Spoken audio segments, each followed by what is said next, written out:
श्री स्वामी समर्थ. नमस्कार मित्र आणि मैत्रिणींनो, वटपौर्णिमेच्या दिवशी वडाच्या झाडाची पूजा करताना एक दिवा लावायचा.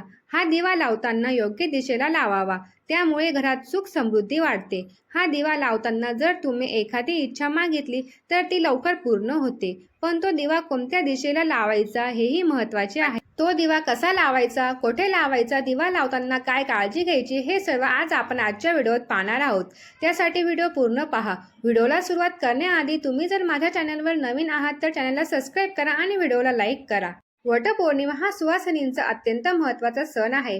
या दिवशी सुवासिनी स्त्रिया आपल्या पतीच्या दीर्घ आयुष्यासाठी उपवास करत असतात आणि यासोबतच वडाच्या झाडाची विधीपूर्वक पूजा करतात. आणि वटपौर्णिमेचा शुभ मुहूर्त सकाळी 8 वाजेपासून तर दुपारी 2:30 वाजेपर्यंत आहे.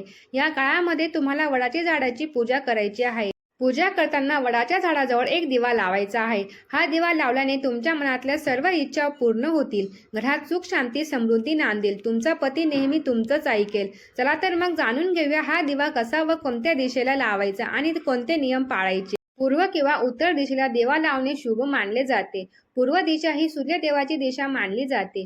पूर्व दिशा ही ज्ञान, ऊर्जा व सकारात्मकतेचं प्रतीक असते. या दिशेला दिवा लावल्याने सौभाग्य, आरोग्य आणि आध्यात्मिक उन्नती होते. म्हणून वडाची पूजा झाल्यानंतर या दिशेला एक दिवा लावायचा आहे. उत्तर दिशा. उत्तर दिशा ही कुबेराची दिशा मानली जाते. उत्तर दिशा ही धन, संपत्ती व समृद्धीची दिशा आहे. या दिशेला दिवा लावल्यास घरात लक्ष्मी व धनधान्य टिकते. म्हणून वडाची पूजा झाल्यानंतर या दिशेला दिवा लावून आपली इच्छा सांगायची आहे. दिवा लावताना काय काळजी घ्यावी. दिवा तिळाच्या तेलाचा किंवा शुद्ध तुपाचाच असावा. दिव्यात 1 वातीचा किंवा काही जण पंचवातीचा दिवा वापरतात तर काही जण 2 वातींचा दिवा लावतात. कोणताही दिवा लावला तरी चालेल. दिवा वडाच्या झाडाजवळ किंवा झाडाच्या मुळापाशी ठेवावा. दिवा ठेवताना त्याभोवती रांगोळी काढल्यास शुभ असते. दिवा विझू नये म्हणून सावधगिरी बाळगावी. शक्य झाल्यास दिवा मातीच्या पात्रात किंवा झाकणात ठेवावा.